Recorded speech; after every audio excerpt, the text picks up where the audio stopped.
Hey guys, tonight we're going to talk about something that is probably not the best choice for a bedtime story, but then again, you're here, so clearly you're not looking for fairy tales. Welcome back, grab your tea, dim the lights, and let's settle in for what might be the most disgustingly over-engineered execution method in European history. Yes, tonight's lullaby is about being hung, drawn, and quartered. And no, not in the draw me like one of your French girls sense. We're talking about the ultimate punishment for treason in medieval and early modern England. A kind of royal overaction where the government basically said, look, if you betray the king, we're going to make sure everyone remembers exactly how much of a mistake that was. Now, before you drift off, let's lay the moon. The English crown had a tendency to be, how should I put this, petty. Like medieval monarchs already had a flair for the dramatic. But England in particular decided to turn punishment into performance art, and it wasn't just about killing someone. Oh no, that would be far too efficient. It was about turning their body into a human warning billboard, preferably in several pieces, scattered around the kingdom like gruesome little souvenirs. So tonight, let's glide through the history of this punishment, where it came from, why it existed, who suffered through it, and yes, we'll casually float over some of the more infamous victims, without rushing because you're supposed to be slowly dozing off to the thought of disembowelment.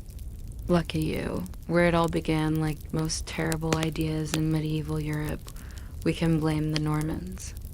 William the Conqueror in 1066 brought not just castles, French vocabulary, and that whole annoying feudal system, but also the seeds of England's dramatic approach to treason. The early kings had a bit of a problem, lots of rebellious barons, and when you've got nobles constantly scheming behind your back, you can't just slap them on the wrist. You have to send a message.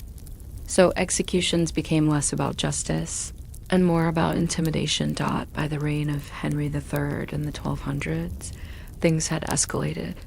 The first officially recorded case of someone being hung, drawn, and quartered was in 1241. The unlucky man was William de Morisco, who was accused of plotting to assassinate the king. Now, whether William was actually guilty is debatable, but honestly, in medieval England, guilt was kind of beside the point. If the king thought you were annoying, you were doomed. So William de Morisco was sentenced to this shiny new punishment. He was dragged on a wooden hurdle to the gallows because apparently letting him ride a horse to his execution would have been too dignified. Then he was hanged by the neck, cut down while still alive, disemboweled, beheaded, and finally chopped into quarters. And just like that, England had a new signature execution style. Why so extra? Now, you may be wondering, why didn't they just stick to hanging?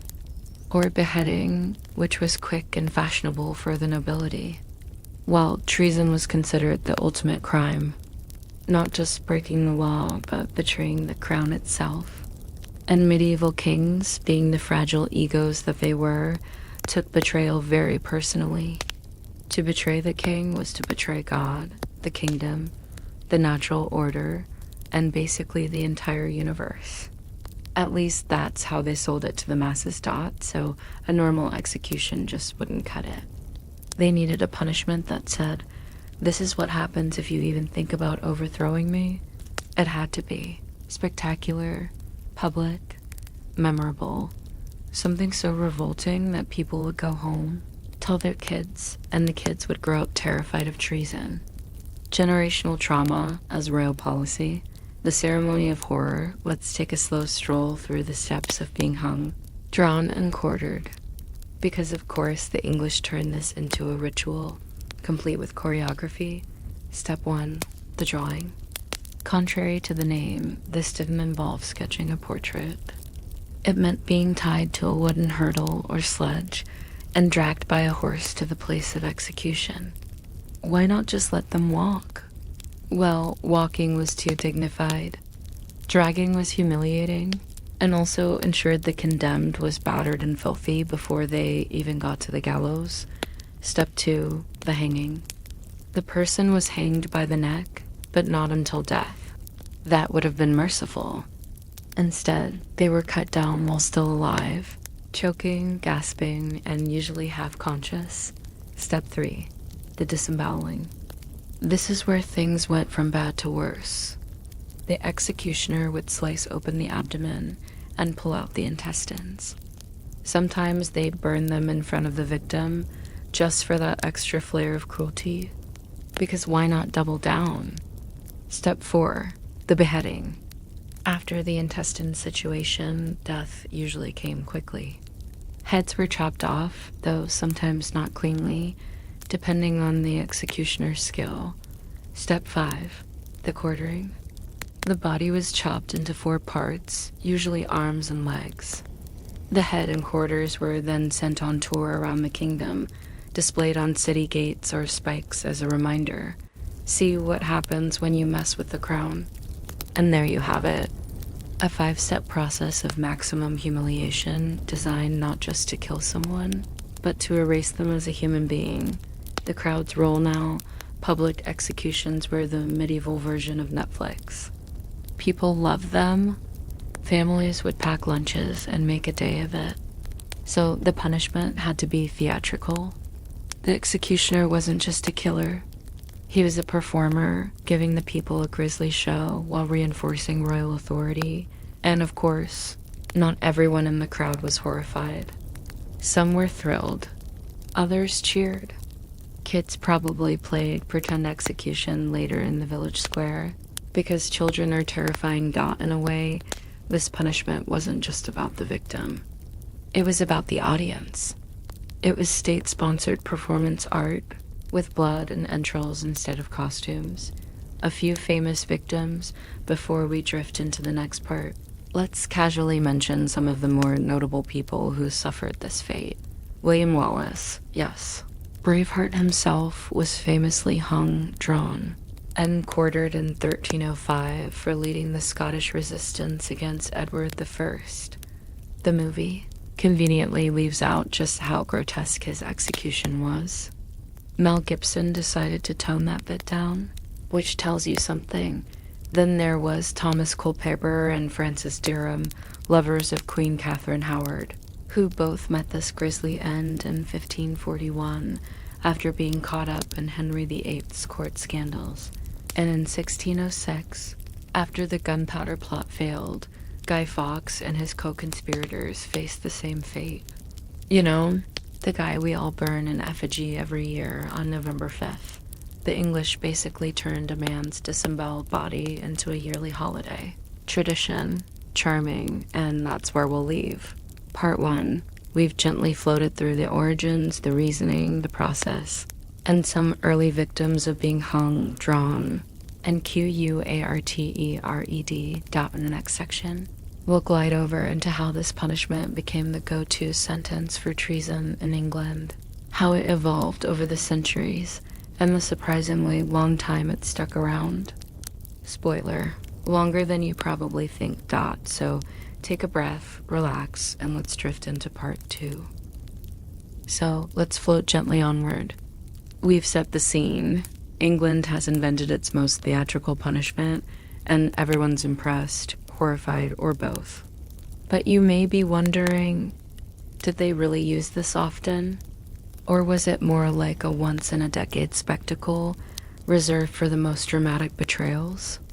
The answer, of course, is somewhere in between. Because medieval and early modern monarchs had 2 hobbies: fighting expensive wars and accusing people of treason. And since one usually caused the other, the punishment became almost routine. Treason, the royal favorite in medieval England. Treason was the legal equivalent of a mood. It can mean literally anything the king didn't like. Did you plot to overthrow him? Treason. Did you accidentally insult him in front of courtiers? Treason. Did you marry someone without royal permission? Also treason, and because kings were often paranoid or just having a bad week. Charges of treason became a handy tool to remove inconvenient nobles. It was basically the medieval delete button. Edward II, for example, had a whole career of accusing people of treason, though, to be fair, most of his barons were trying to overthrow him, so maybe that one checks out. Henry VIII turned it into an art form. If you sneezed wrong near him, you risked treason charges. Anne Boleyn, treason. Thomas More, treason. His own wives' alleged lovers, definitely treason. So the punishment wasn't rare. It was in fact depressingly common. The long walk of shame now. Imagine this, you've been convicted of treason, and the court has solemnly sentenced you to be hung, drawn, and quartered. What happens next? First, there is the announcement, often read aloud in a booming voice for the crowd to hear, because humiliation was half the point. And then came the processional parade. The condemned would be strapped to that wooden hurdle, usually flat on their back, sometimes face down, and dragged through the streets by a horse.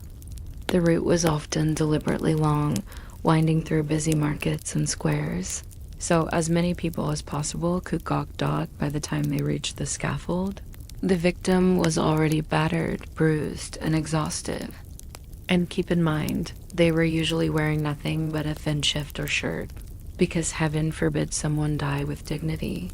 Execution days were essentially public festivals. Bakers sold pies. Ale was flowing. Children were on their parents' shoulders. Everyone wanted a good view. Think of it as medieval reality TV, but with considerably more intestines. A legal spectacle. The legal justification for all this was codified in the Statute of Treasons in 1351. Under Edward III, this law set down what exactly counted as treason, which was helpful since before that it was just whatever the king said it was. The statute listed things like plotting the king's death, aiding his enemies, or compassing the king's wife, which is a very polite medieval way of saying sleeping with the queen. And it was this statute that firmly attached the punishment of being hung, drawn, and quartered to high treason. Ordinary crimes, even murders, rarely got this treatment. It was specifically a royal insult punishment. You had to really annoy the crown to get the full deluxe package. Let's talk Wallace. We mentioned William Wallace earlier, but let's linger there a little longer because his death is one of the textbook examples. In 1305. Wallace was captured after years of leading rebellion in Scotland. Edward I, also known as Edward Longshanks, who had all the charm of a wet sock, wanted to make an example of him. So Wallace was dragged from the Tower of London to Smithfield, a nice long ride of humiliation. He was hanged until nearly dead, then cut open, disemboweled, and castrated. Yes, castration was sometimes included, because apparently disemboweling wasn't cruel enough. His heart, liver, and lungs were burned in front of him, assuming he was still conscious to see it. Then he was beheaded, chopped into quarters, and the pieces were sent to Newcastle, Berwick, Stirling, and Perth. It was the medieval version of sending a memo, only considerably messier. The irony, of course, is that instead of terrifying the Scots into submission, Wallace's gruesome death made him a martyr. So in terms of propaganda, it kind of backfired. But Edward, I didn't care. He got his show. Tudor drama and treason. By the time we get to the Tudors in the 1500s, this punishment was basically tradition. Henry VII and Henry VIII used it liberally. Henry VIII especially adored it. He had trust issues the size of his waistline, and treason charges were his favorite solution. He sent nobles, ministers, monks, and even his wives' alleged lovers to the gallows for this treatment. Take the case of Thomas Cromwell, his chief minister. Cromwell was initially sentenced to the full traitor's death, but at the last minute, Henry granted him the mercy of a beheading, which in Tudor terms was like upgrading from economy class to business. Still terrible, but at least you get a faster ending. Others weren't so lucky. Francis Derham and Thomas Culpeper, involved in Queen Catherine Howard's scandals, were subjected to the full ritual. According to chroniclers, Derham in particular suffered the worst, being cut down alive before the disembowelment began. Henry probably didn't lose sleep over it. The gunpowder plotters fast forward to the early 1600s, and we find the most famous group of victims, the gunpowder plot conspirators. In 1605, Guy Fawkes and his friends tried to blow up Parliament. They failed, obviously, because if they hadn't, British history would look very different. And King James, I decided this was the perfect time to remind everyone of the punishment for treason. In January 1606, the plotters were dragged to Old Palace Yard in Westminster. There, they were executed one by one. The chroniclers give us charming little details, like how Guy Fawkes, weakened by torture, managed to jump off the gallows and break his own neck before the executioner could finish the job. Technically, that spared him the worst of the disembowelment. A small victory, but a victory nonetheless. The others weren't so lucky. Their entrails were burned, their limbs scattered, and their heads displayed on spikes at London Bridge. A nice, grisly reminder to all would-be plotters. Don't try this at home. Quartering as Postal Service thou. One of the more bizarre aspects of this punishment was what happened after the body was divided. The king would literally send the pieces around the country. The head might end up on London Bridge, leering down at passers-by until it rotted. An arm might go to York, a leg to Bristol, another to Dover, each one nailed to a gate or stuck on a spike, where they'd slowly decompose in public view. And here's the delightful detail. They sometimes dip the heads in tar to make them last longer. Nothing says royal authority like a sticky, half-decayed face grinning down from a city wall for months.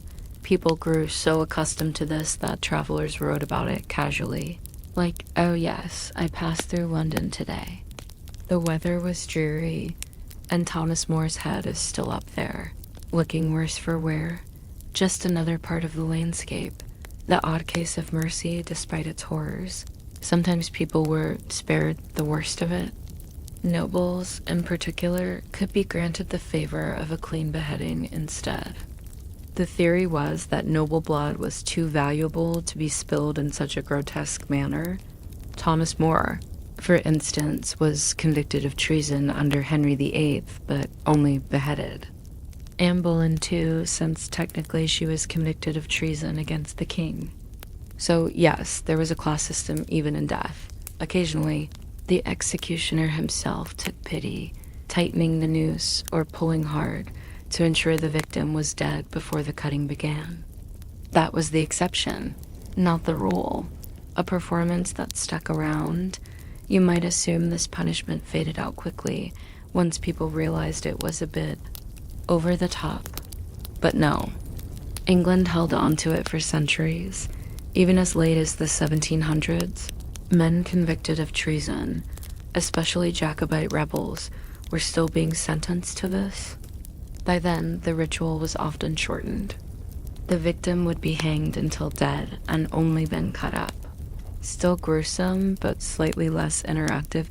It wasn't until 1870, yes, the late 19th century, that Britain finally abolished the punishment by law, which means it stayed on the books for over 600 years, longer than America has even existed. Quite the run for one very disgusting tradition, and that's where we'll pause part 2. We've wandered through Wallace, the Tudors, the gunpowder plotters, and the practical logistics of mailing human limbs like royal postcards. Next, in part 3, we'll float into the cultural side, how people actually felt about watching this, what foreign visitors thought of the English obsession with spectacle, and how the punishment lingered as part of royal identity. So, stay cozy and let's drift into part 3. Alright, so far we've looked at the ritual, the politics, and a handful of famous cases. But let's step back for a moment and look at the wider picture. Because executions, especially these extra ones, weren't just about the poor soul on the scaffold. They were about the audience. The punishment of being hung, drawn, and quartered worked only if there were plenty of eyes to see it. And believe me, there were. Execution as entertainment. It's hard for us to imagine today. But in the medieval and early modern world, public executions were basically community events.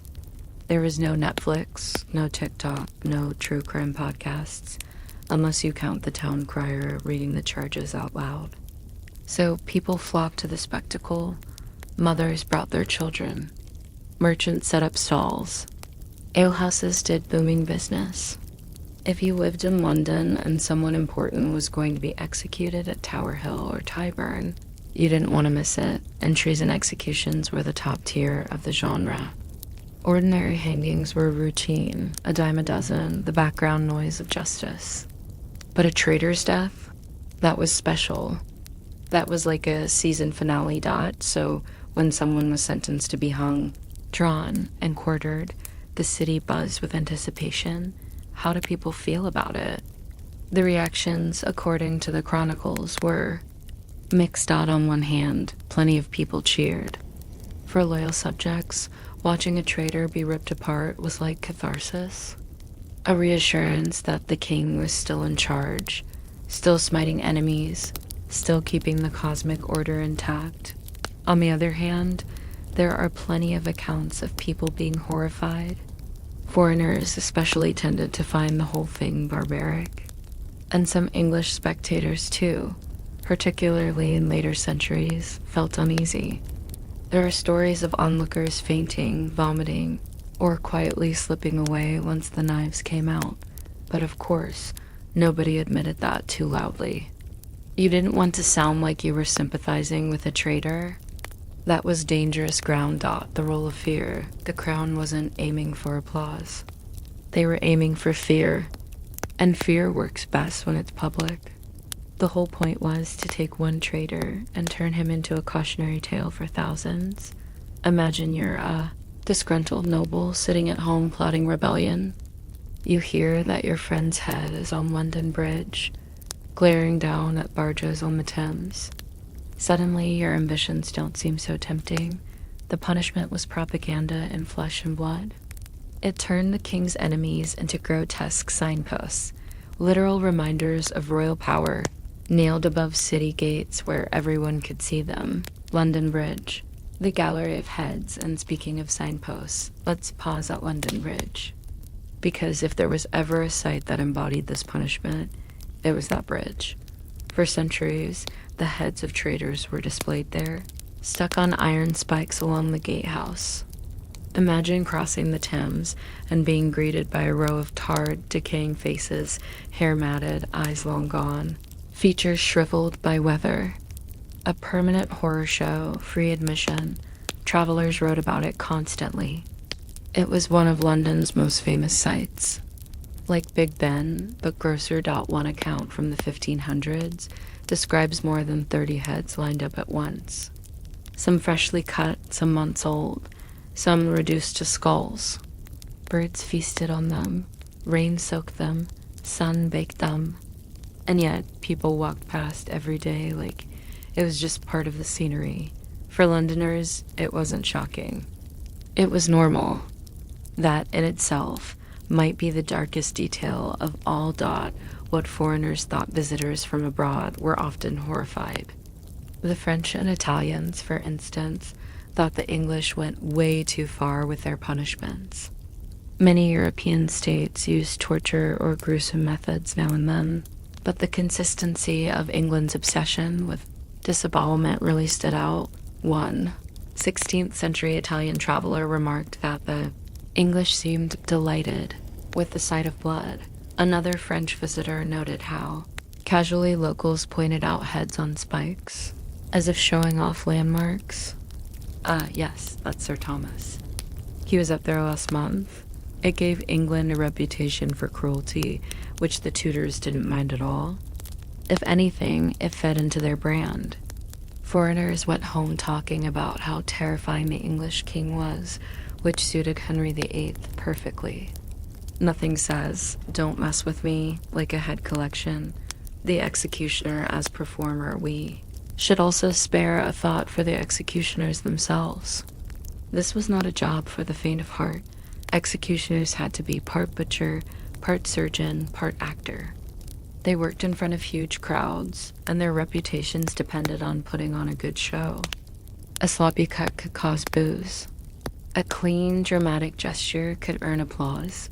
Some executioners leaned into it, milking the moment for drama. Others were clearly just trying to get through the day without vomiting on their shoes. And of course, bribery was common. Wealthy families would sometimes slip money to the executioner, begging him to make it quick. In some cases, the condemned themselves offered gold, hoping the hangman would tighten the rope long enough to kill them before the knives came out. Sometimes it worked. Sometimes it did, single quotes T.women and treason now. An interesting aside, what about women? Technically, women could be sentenced to the same punishment, but in practice, they were usually spared the full horror. English tradition considered the disembowelment of a woman in public to be indecent, because apparently ripping a man's intestines out was fine, but a woman's? Too scandalous. Instead, traitorous women were typically burned at the stake, which was not exactly merciful, but at least spared the quartering. The most famous example is Anne Askew, burned in 1546 for heresy and treason.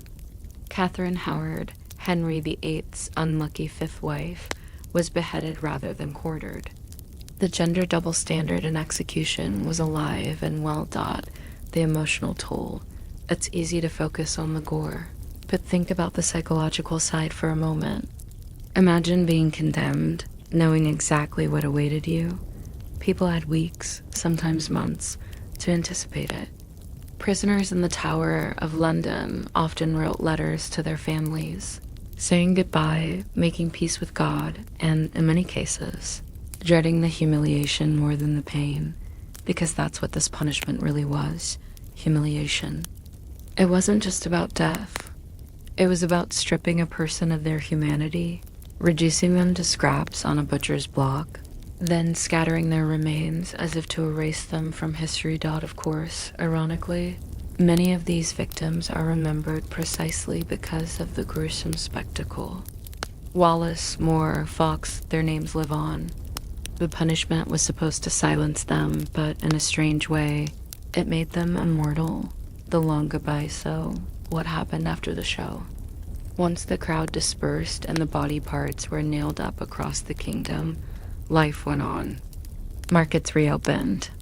Children played. Bakers sold bread, but the memory lingered. People would point out heads on spikes to their children as cautionary lessons. Folk songs were written about famous traitors, and the fears seeped into daily life. Even centuries later, when the punishment was finally abolished, it retained a kind of legendary status. Everyone knew what it meant.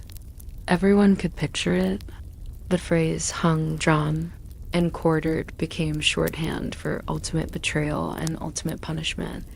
From horror to heritage, by the Victorian era, people began to look back at the punishment with a mixture of disgust and fascination. They prided themselves on being more civilized now, but couldn't resist publishing lurid histories of the old executions. Writers described the scenes in detail, often with a kind of guilty relish. And tourists flocked to see the Tower of London, not just for the crown jewels, but for the stories of traitors who met their end there. In a way, the punishment never really disappeared. It just shifted from reality into legend. Today, the phrase still pops up in movies, TV shows, and even jokes, usually without people realizing how literal and how horrifying it once was. And that, friends, wraps up part 3. We've floated through the audience, the bridge of heads, the foreign visitors discussed, and the emotional weight of humiliation. In part 4, we'll drift even deeper into the later years, how the punishment lingered into the 18th and 19th centuries, why it finally ended, and how it left a lasting mark on English culture. So take a breath, relax, and let's shuffle quietly into part 4. So here we are. The medieval kings have had their fun. The Tudors milked the ritual for all it was worth. The Stuarts doubled down with the gunpowder plotters. And yet, somehow, this punishment just kept hanging around. You'd think at some point someone in power would say, okay, maybe this is a little too much. But no, England is nothing if not committed to tradition. And when it came to being unnecessarily theatrical, they stuck to their guns, or rather, their ropes, knives, and quartering axes. 18th century Britain, still doing it. Let's float into the 1700s. Britain was now a global power. Coffee houses were bustling, newspapers were spreading, and powdered wigs were all the rage. But one thing hadn't changed. If you were convicted of high treason, the sentence was still being hung, drawn, and Quartered. Take the Jacobite Risings, for instance. In 1715 and again in 1745, supporters of the exiled Stuart dynasty rose up against the Hanoverian kings. And when they lost, which they did, decisively, many of the captured rebels were given the full traitors treatment. Executions took place at places like Tyburn and Kennington, and the heads of prominent rebels were displayed proudly on London Bridge and Temple Bar.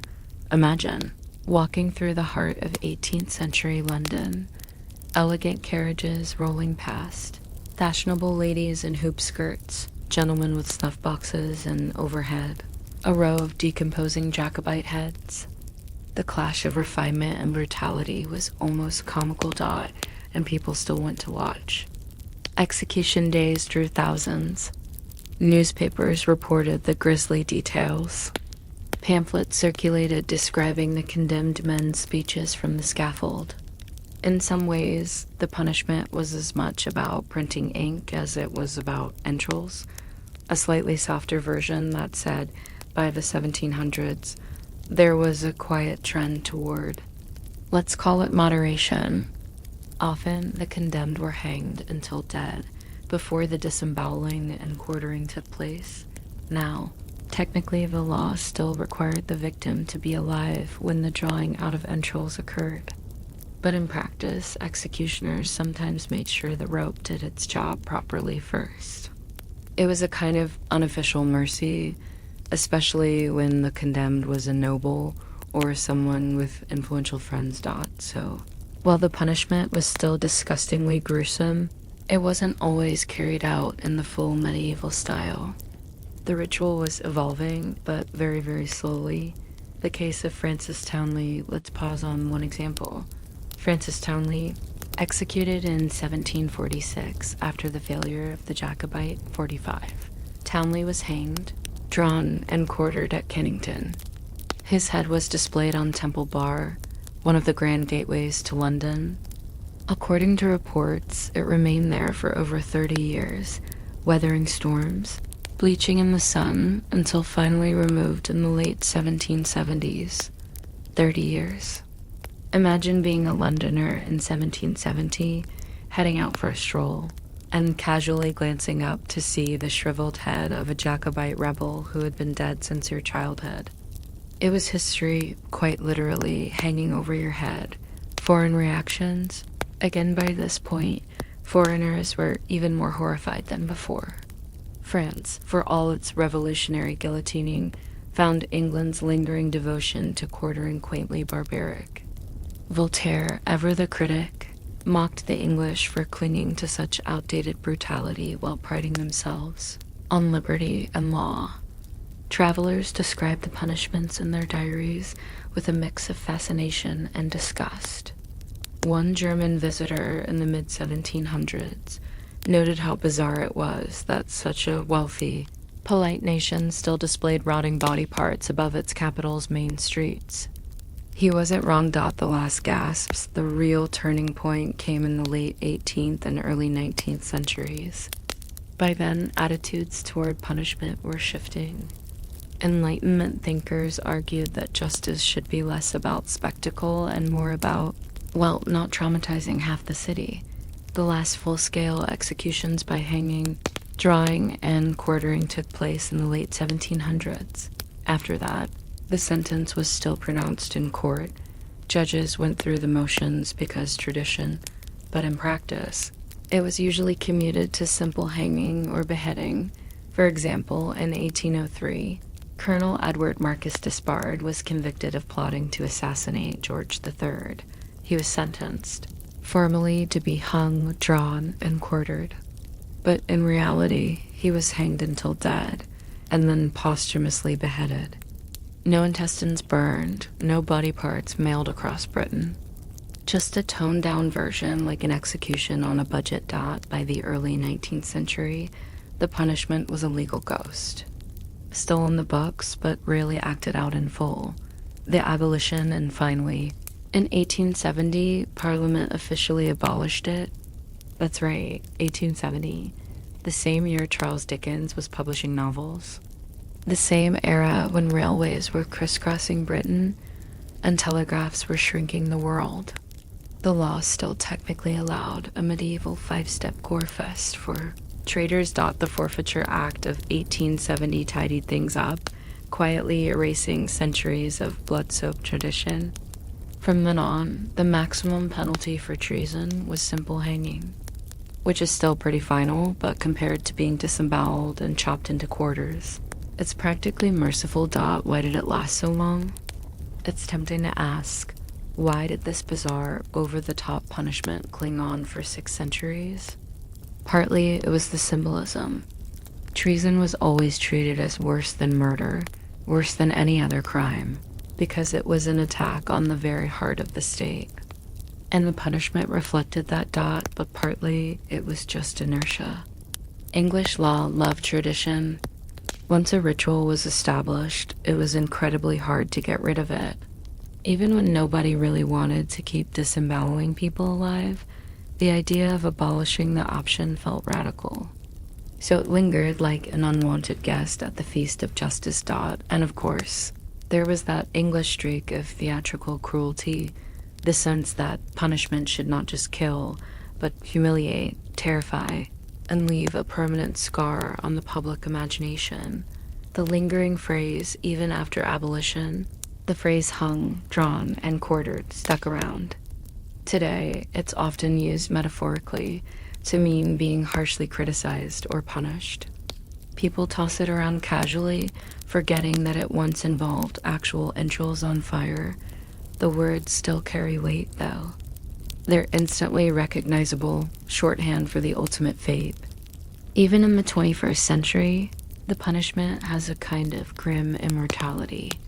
The tourist industry, ironically, the abolition didn't kill the fascination. If anything, it freed it up to become tourist material. The Tower of London today thrives on stories of traitors' deaths. Guides tell visitors about Guy Fawkes, Anne Boleyn's lovers, and countless others who met the traitor's end. Tourists pose for photos where heads once rotted on spikes. History has been sanitized, commercialized, and packaged into bite-sized narratives, but beneath the kitsch, the fascination remains the same. People are still drawn to the grotesque, the dark, the humiliating fall of powerful figures. The punishment may be gone, but the curiosity it fed still lingers in human nature, a punishment out of time, looking back. The strangest thing about this punishment is its sheer longevity. From the 1200s to the 1800s, through the Black Death, the Wars of the Roses, the Tudor soap opera, the English Civil War, the rise of empire, the Industrial Revolution, the one constant was that if you committed treason, your intestines might end up roasting in front of a crowd. Nations rise and fall. Monarchs come and go. But England, bless it, kept its traditions. And that, my friends, is the end of part 4. We've drifted through the punishment's twilight, the Jacobites, the merciful shortcuts, the foreign disgust, and the final abolition in 1870.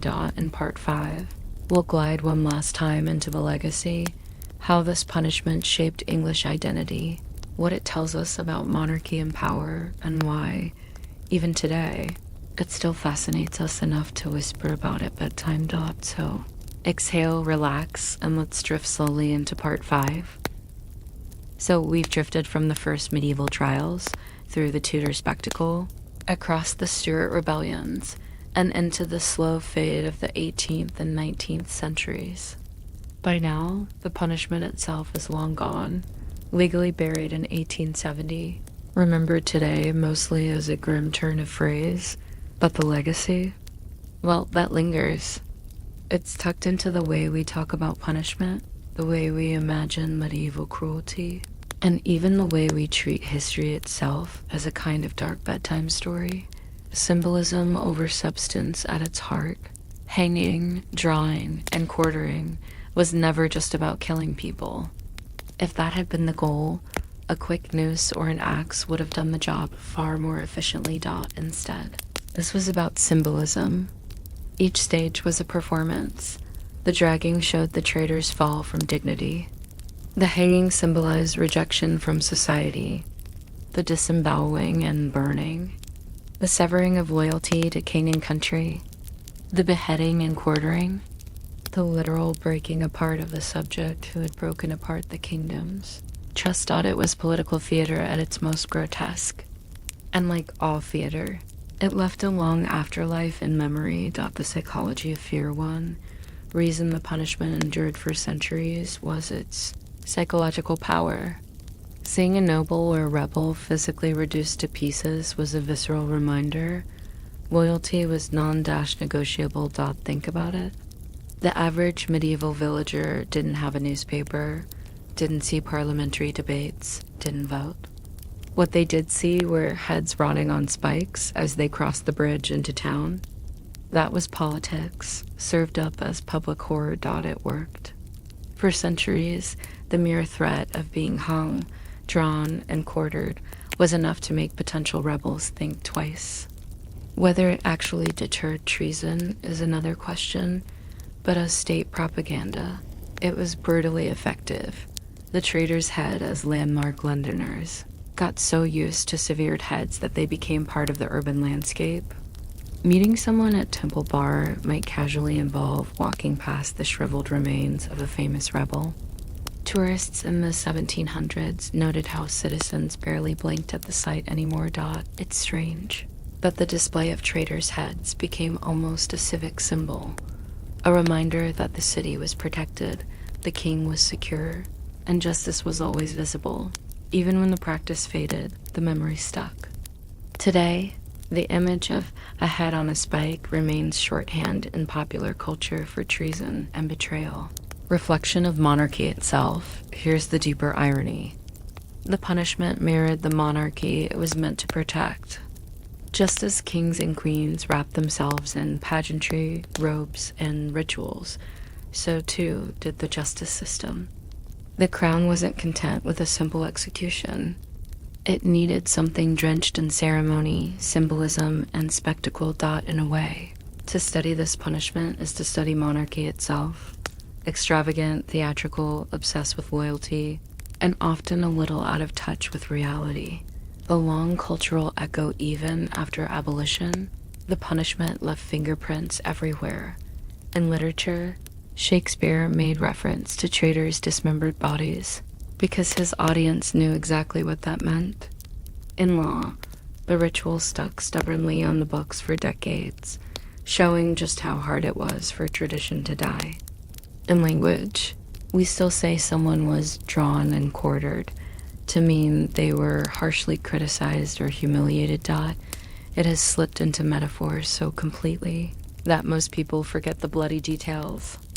But the echo remains, the fascination with the grotesque, and maybe that's why we're still talking about it now.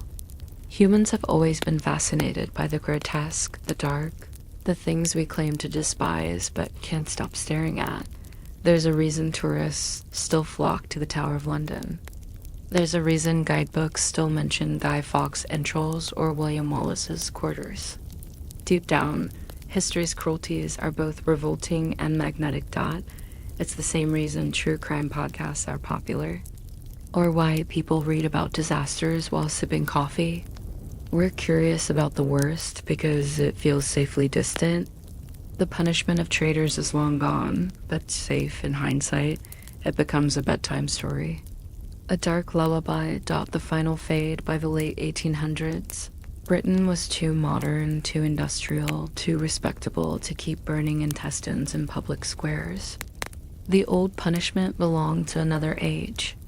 Yet, in abolishing it, the Victorians also ensured it became legendary, because once a tradition ends, it freezes in memory. It becomes myth. And that's what hanging, drawing, and quartering is now. A myth of cruelty. A symbol of the medieval and early modern world. A reminder of how far the state will go when it feels threatened. A gentle goodbye. So, as we close this long, winding monologue, let's reflect on the strange journey. A punishment that began in the 1200s as an exaggerated act of royal revenge somehow managed to last until the age of steam engines. It terrified crowds, fascinated foreigners, disgusted philosophers, and scarred countless families. But it also carved itself into the cultural imagination, where it still lingers long after the last spike was taken down. And now, with the lights dim, we can let the echoes fade. No ropes, no knives, no quartering blocks, just a soft awareness of how bizarre and enduring human rituals can be. The end. So, drift off knowing that somewhere in the back of history, a medieval crowd is still gasping, an executioner is still fumbling with ropes and knives, and a monarch is still insisting that this somehow secures their throne. And tomorrow, when you hear the phrase hung, drawn, and quartered, you'll know it isn't just a saying. It's centuries of entrails, spectacle, and the strangest kind of loyalty test the world has ever seen. Now, close your eyes. Sleep well. History will be waiting for you in the morning. So, you might be thinking, surely hanging, drawing, and quartering was the worst of it. Surely medieval and early modern England didn't need anything else quite so excessive, but of course, they did, because why stop at entrails when you can get creative? Monarchs and lawmakers across Europe had a long menu of inventive punishments, each with its own flair of theatrical cruelty. Let's wander gently through some of the other great hits of historical punishment.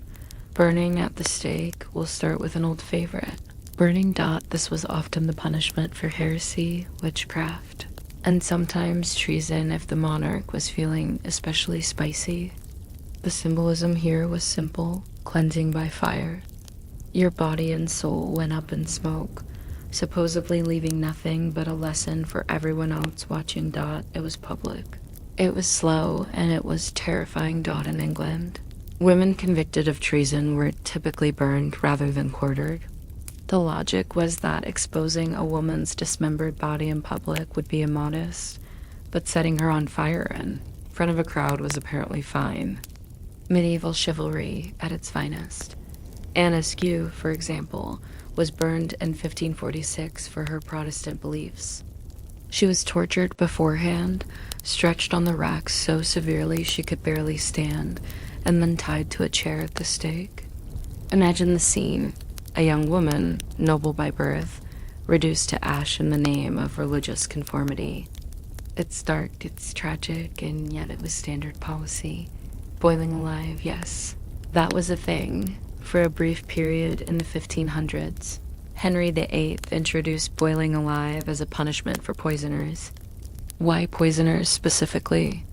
Because poisoning was seen as sneaky and dishonorable, too underhanded for a simple hanging. Victims were placed into large cauldrons of boiling water or oil, sometimes feet first, so the agony could last longer. Chroniclers described the condemned screaming and writhing as the crowd looked on.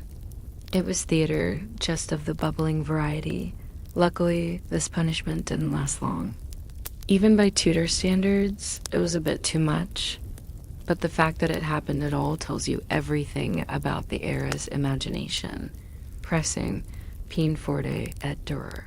Another charming option, being crushed under heavy weights.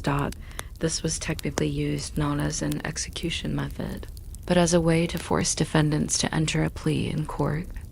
If someone refused to plead guilty or not guilty, the law couldn't proceed to trial. So instead, the authorities laid them on the ground, stacked boards on top, and slowly piled stones or weights until the person either gave in or died dead in practice. Death was common. The most famous case was Giles Corey in 1692 during the Salem witch trials in Massachusetts. He refused to plead, and so they pressed him. According to legend, his last words were, "More wait." If true, that's possibly the most sarcastic mic drop in history. Branding and mutilation, not all punishments ended in death.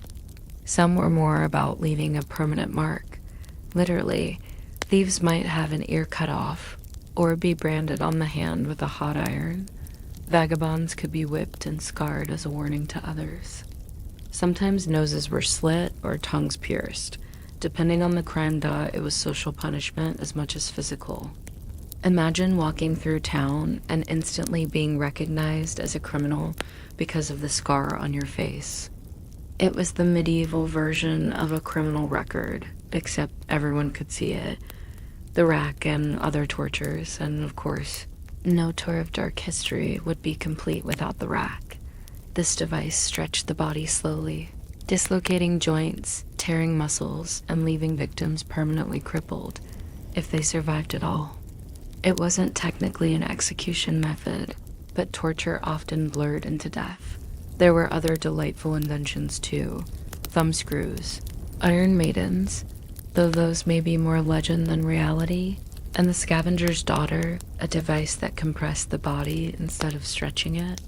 Because why not have variety? Continental creativity England wasn't alone in this. Europe had its own flair. In Germany, breaking on the wheel was popular. The condemned was tied to a cartwheel, and their limbs were systematically smashed with a hammer. The body was then left on display, twisted around the spokes as a warning. In France, drawing and quartering took on a slightly different flavor. Francois Ravaillac, assassin of Henry IV, was torn apart by horses in 1610. It took hours, because the horses weren't strong enough to pull in opposite directions efficiently. Very theatrical, but perhaps not the best logistics. Spain, of course, leaned on the Inquisition, favoring fire as the ultimate purifier. Public autos da fe drew crowds eager to see heretics burned. Cruelty, it seems, was a pan-European pastime. The strange calm of it all. What's striking, looking back, is how calmly societies accepted these punishments. For the average villager or city dweller, it was just another day's entertainment. A hanging, a burning, a quartering, these were as much social gatherings as they were legal rituals. Children were brought to watch. Food vendors worked the crowds. Pamphlets were printed.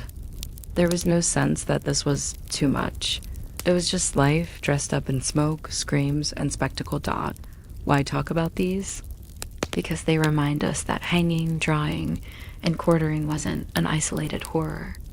It was part of a broader world of creative cruelty, a world where justice and entertainment blurred, where power expressed itself through bodies, and pain became public property. And in that sense, quartering wasn't uniquely strange. It was just England's most elaborate contribution to a shared European tradition of state violence, a gentle drift back so. As we close part 6, we can let the images fade. The fires of the stake die down, the cauldron cools, the wheel creaks in the wind. The punishments are gone, replaced by quieter, more clinical forms of justice, but the fascination remains. Humans still gather around dark stories, still lean in to hear about the grotesque, still whisper about entrails, flames, and iron racks, safe in the knowledge that it's all in the past. And with that, we can exhale, soften the mind, and drift towards sleep. History has a way of soothing us, even when it's telling us the most disgusting stories imaginable.